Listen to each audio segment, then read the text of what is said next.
Travaillons sur les fonctions affines. Qu'est-ce que c'est qu'une fonction affine? On nous donne deux nombres, a et b. Une fonction affine, ça sera une fonction qui pourra s'écrire sous la forme f de x égale ax plus b. Considérons l'exemple qui nous est proposé. On nous donne f de x égale 2x plus 4. Dans cet exemple, petit a, le nombre qui est multiplié par x dans sa définition est égal à 2, et b donc égal à 4. La fonction petit f présente ici est bien une fonction affine. Alors maintenant on nous demande de déterminer l'image de 5 par cette fonction. Bon, c'est simple, il suffit de faire f de 5, qui est donc égal à 2 fois 5 plus 4. 2 fois 5 qui nous fait 10. 10 plus 4 bien sûr, 14. Deuxième exemple. On nous propose cette fois-ci la fonction f de x égale 3x moins 4. Est-ce que c'est une fonction affine? Bien oui, pourquoi? Puisque a est égal à 3. Ah, après on va dire, oui mais c'est moins 4. Nous avons d'après définition plus b. Mais c'est pareil que 3x plus moins 4. Donc en fait, le b, la valeur de b ici dans la définition est égale à moins 4. La valeur de a est égale à 3. On a bien ax plus b. Donc la fonction qui nous est proposée est une fonction affine. On nous demande de déterminer l'antécédent de 5 par la fonction qui nous est proposée. Ça veut dire que nous cherchons x de telle sorte que f de x est égal à 5. Ce qui revient à écrire que 3x moins 4 doit être égal à 5. Il faut donc résoudre cette équation. Équation du premier degré, nous savons faire. Nous ne voulons plus moins 4 dans le premier membre, on va donc faire plus 4 des deux côtés. Et en faisant plus 4, on obtient donc 3x moins 4 plus 4 qui fait bien sûr 0 est égal à 5 plus 4. On obtient donc 3x égale 9. Maintenant 3x, nous savons que c'est 3 fois x qui est égal à 9. Mais nous savons aussi que l'opération qui annule la multiplication par 3, c'est la division par 3. Mais si nous divisons par 3 le premier membre, nous divisons par 3 le deuxième membre de l'égalité. On obtient donc x égale 9 divisé par 3 qui fait 3. Ce qui veut dire que 5 admet un unique antécédent. Nous n'avons trouvé que 3 par la fonction petit f. Et cet antécédent, l'antécédent de 5 par f, c'est donc 3. Nous avons bien f de 3 égale 5. 3 est l'unique antécédent de 5, 5 est l'image de 3.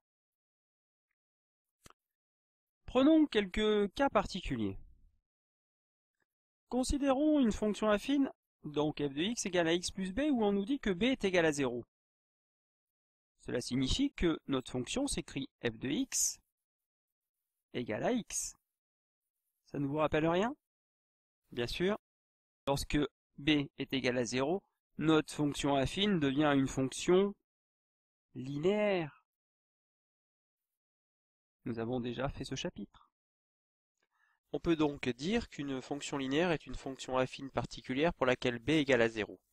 De plus, je vous rappelle que par une fonction linéaire, un nombre admet un unique antécédent. Maintenant, sur la définition f de x égale x plus b, supposons que ce soit a qui soit égal à 0. On obtient donc f de x égale 0x plus b. Maintenant, quelle que soit la valeur de x qu'on nous propose, 2, 3, moins 8, 0 fois le nombre qu'on nous propose, ça fera toujours 0. Donc en fait, on peut écrire plus simplement f de x égale b. Ça, c'est ce que l'on va appeler une fonction constante.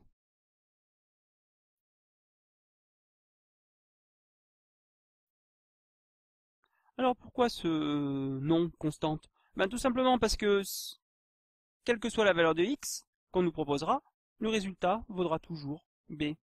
Prenons un exemple. Prenons la fonction constante f de x égale 3. Ça signifie quoi?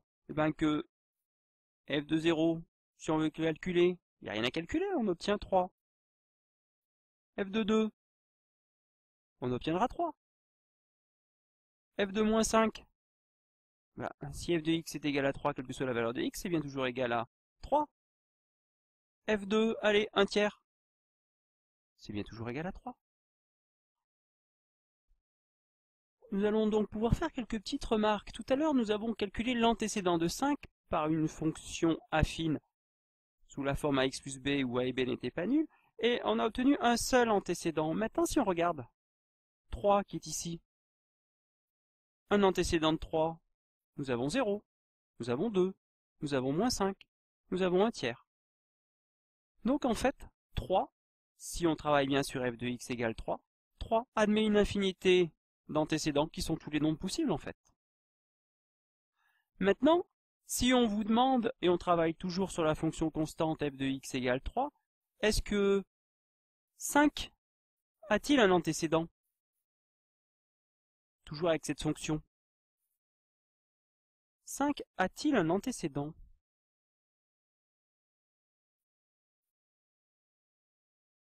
Ça veut dire qu'on cherche x de telle sorte que f de x soit égal à 5.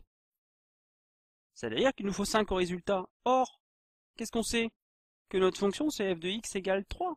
Ça veut dire que le seul résultat possible c'est 3. Nous, ce qu'on nous dit c'est que on a 5 au résultat, on cherche x au départ. C'est donc impossible. Donc ici, 5 n'a aucun antécédent. N'a aucun antécédent. Donc vous voyez, quand on travaille sur une fonction constante, c'est un petit peu différent que la fonction affine habituelle à x plus b où a et b sont différentes de 0. C'est qu'ici, on peut avoir, si on prend la valeur de notre fonction constante, le résultat, cette valeur-là admet une infinité d'antécédents.